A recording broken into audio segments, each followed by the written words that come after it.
Welcome everybody to another episode of Cooking with Authority.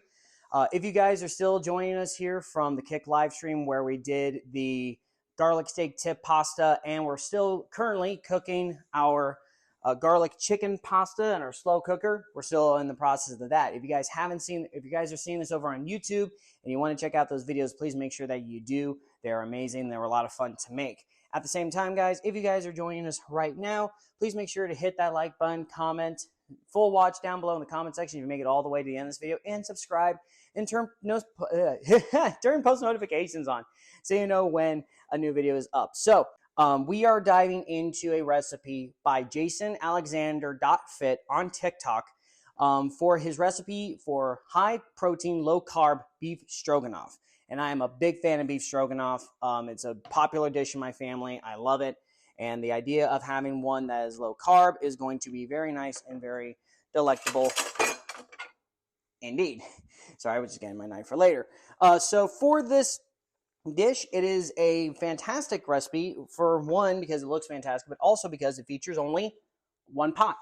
This is a one pot meal prep, does 12 servings according to Alexander's recipe. And Alexander, thank you so much. If you ever somehow see this, my man, you are one of the very few content creators that do food recipes that actually bother to put the amount of food per serving.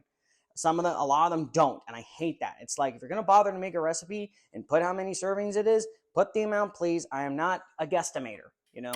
So for this recipe, again, we're going to be doubling the batch of Jason's recipe. So his original one is for 6 servings.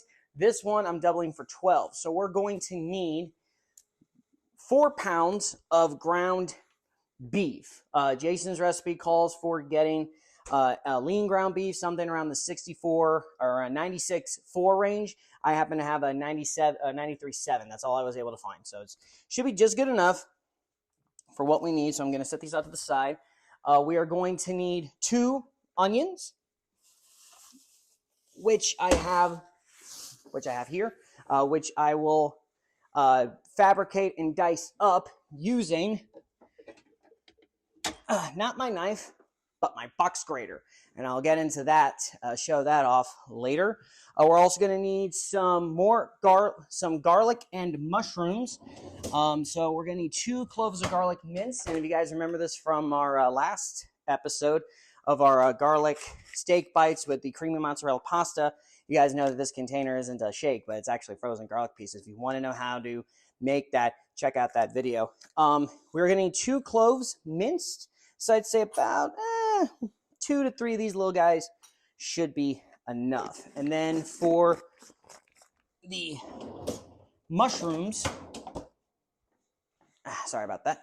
For the mushrooms, we could do standard white button mushrooms, but in Jason's recipe, I noticed him having creminis, and I love cremini mushrooms. Been wanting cremini mushrooms from time to time. If you can't find cremini mushrooms, that's normally can be because they don't sell them as creminis. A lot of times, some grocers will sell them as baby bellas. So that's just something nice to remember. We're going to need 12 of these little jewels total. So let's see how many we got here. We got 1, 2, 3. Let's see how many we got here. 1 package should be enough. 2, 4, 6. Looks like we got 10. 10 is fine. Just a whole, realistically for this, half a pound of mushrooms is perfect for this. At the same time, we got the garlic. We're also going to need each a teaspoon of, where's my teaspoon? Teaspoon. Trying to look for that. We're going to need a teaspoon each of parsley, paprika, and garlic powder for this dish, as well as some salt and pepper, which we'll get into later. Salt and pepper as needed, which we'll get into later. And then onion powder, not garlic powder. Want to make sure. We're also going to need, like I said, some S&P, which we will get later on. And then we also need some liquids in the form of, forgot I didn't put it in the fridge yet because it wasn't open. 2 cups of beef broth. Okay, no, I was correct. I was reading on the wrong section. We need half a cup each of Worcestershire sauce and Dijon mustard. which we have here. We're also going to need, which I'll need this later on, which we'll also need 2 cups of beef bone broth. If you can't find beef bone broth in your store, that's fine. Just use regular beef broth or stock. And then we need 2 cups of milk. In his original video, he uses Fairline fat-free milk. I'm not a big fan of Fairline, so I'm just going to use skim milk, even though Fairline is fat-free. Obviously, we're going to need some pasta later on, but we'll get to that. And we have a couple more ingredients, which we will get to later. So, first thing that I want to do is start fabricating these. Actually, I'm going to get some of these ingredients out of the way. The first thing we're going to do is actually fabricate up our mushrooms. So, yeah, that's pretty good. And again, we just need to fabricate up our mushrooms. And you don't need them to be, now for me personally, you know, if you're really good with your knife skills, you should try to get these babies down to about like, you know, anywhere from 1/4 to 1/16 inch thickness. I'm not very good with that. So just do whatever, like a fine, a fine chop as you possibly can. Now, like I said, if you don't happen to have or find creminis, or you're not like the taste of creminis, go ahead with white button mushrooms. They're essentially the exact same variety like button mushrooms, but obviously they have a different color and and creminis have a bit of more of an earthier taste. But I actually kind of like the taste of creminis in like a lawn stewing dish like beef stroganoff. So I would much rather do this instead. That is all I need my knife for the rest of this. So you are going in the sink to do your thing. Now, like I said, we have all these mushrooms. I'm actually going to just put these off to the side in my big measuring cup just to get them out of the way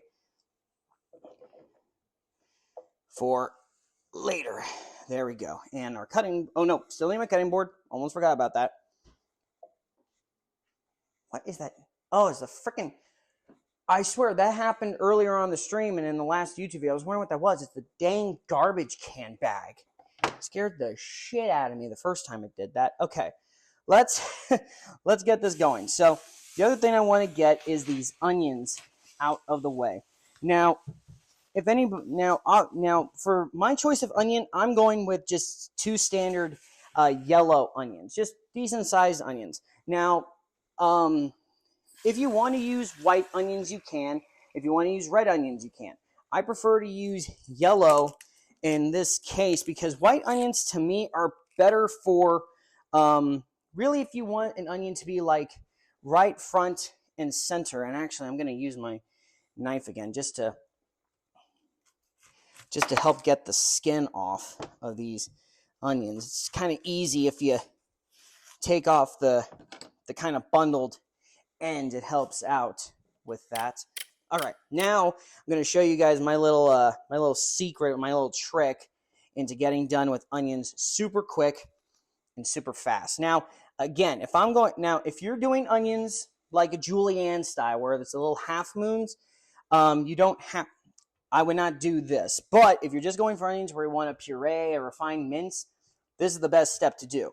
Use your box grater. Take your onion with your palm on the root core end, like so.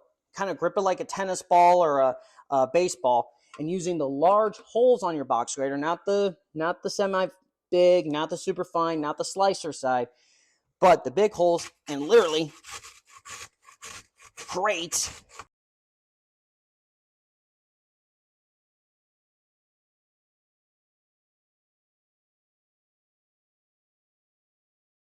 Yeah, I'm crying like crazy. Oh, those onions are strong. Woo! I have heard some people say that if you run onions under some water or something like that, it can prevent you from crying. Though I've not tested that method out myself as of this time. All right, so we have everything assembled. All right, we have everything assembled and ready to go. So, without further ado, let's get into it. The first thing that I'm going to do is actually get this ground beef into our pot.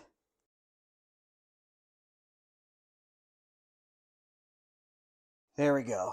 So we got, all right, so now that we got all of our meat inside of our pot, gonna get this going. Now the thing about Jason's recipe, when I was looking, he doesn't necessarily give specific cooking instructions or things like that.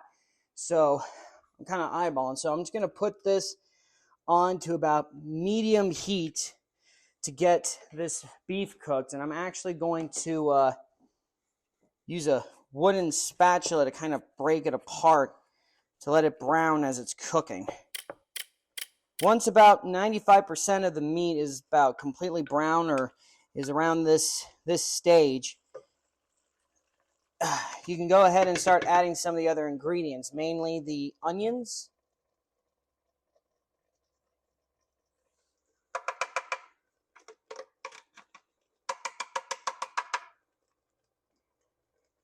I'm gonna put that in there. Again, the onions. Oh.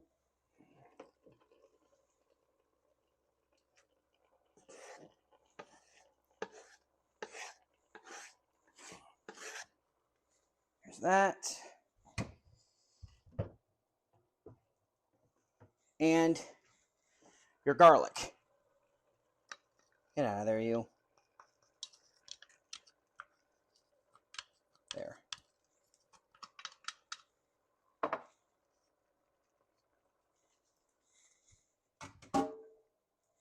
There. Now. Oh.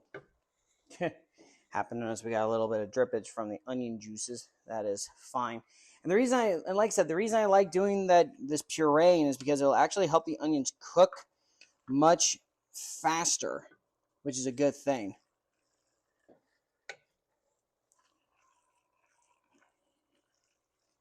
Now, just going to cook this for about 1 to 2 minutes, just to help the onions and the garlic kind of start cooking along with the meat. About a minute's passed, just going to scrape off the sides, and then we can go and add in our mushrooms, along with the next handful of ingredients. Ingredients being the parsley. Oh, forgot, since these guys are still so new, they sell the toppings on them, or the things underneath.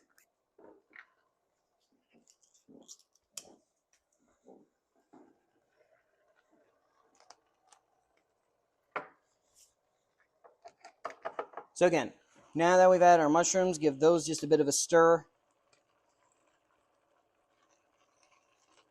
So they work their way in, and then add in the seasonings. Going with some, you know what, hold on, I'm ditching out the lid. Some parsley, just enough to kind of incorporate all around. You can eyeball it. Some paprika. And kind of eyeball it, but I like to just cover like the whole top of the pot. And then the onion powder.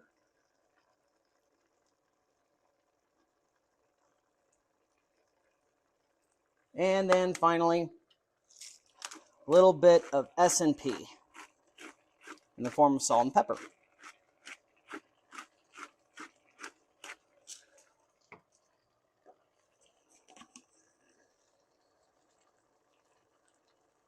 There. Now that we got that in, just going to give this a mix.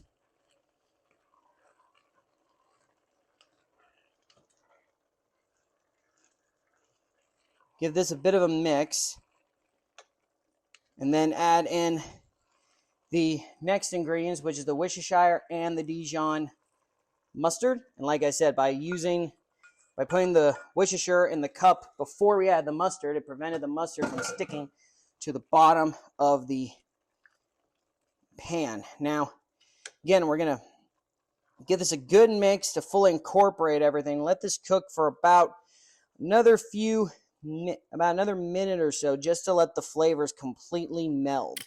Now, I know it looks very liquidy already, and we're going to add, and it seems crazy to add more liquid, but since we're essentially going to be cooking the pasta in this huge liquid of food, and that pasta will absorb up all of this extra moisture and fat and everything. There. Now that that is in, there. About another minute to pass, just to let the flavors marry. Now we are going to add in the last of our liquids, being our bean bone broth and the milk. Slowly adding it in. No need for it to splash. There we go. Give this just a gentle stir, just to make sure it's fully in. And then we're going to add in our protein pasta, which is 16 ounces. Poured right on in. There we go. Now, just use your spatula to kind of gently push the pasta to kind of submerge it as best as you can. Kind of, you know, move some stuff around to get the pasta kind of sinking down as best as you can.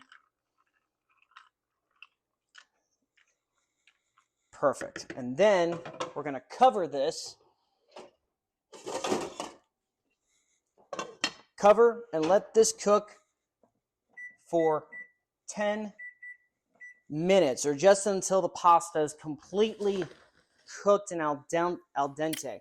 Well, it's been about our 10 minutes, and everything looks good, uncovered and whatnot. So I'm going to kill the heat, move the pot off the heat, and then add in our final two ingredients, being our 10 ounces each of non-fat Greek yogurt and cottage cheese.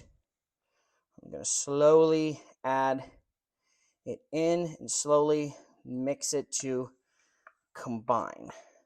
There. Now, personally, I think I'm doing this off the heat because that way having this too hot has a chance of curdling the yogurt. And I want this to come together very nicely indeed. I think the yogurt will work as an actual binding agent to help this all come together. At least that's the theory. It is a little bit on the liquidy side, but I think that is okay. Because again, with the fact that you're going to reheat this later on, having it a little bit on the liquidy side isn't such a bad idea. Time to give a little taste. Grab ourselves a noodle, a little bit of meat. See what we taste.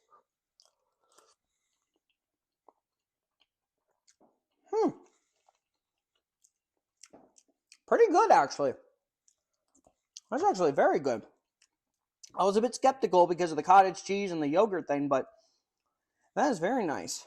The noodles are nice and al dente, have a little bit of bite, have still a little bit of a firmness to them, but not a bad thing.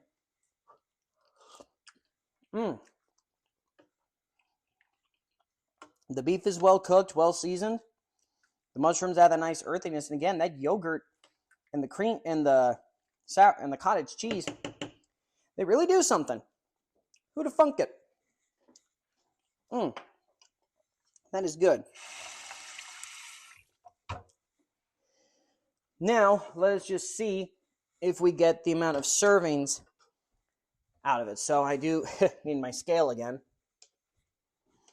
And let's see, according to what his recipes were, we should get 12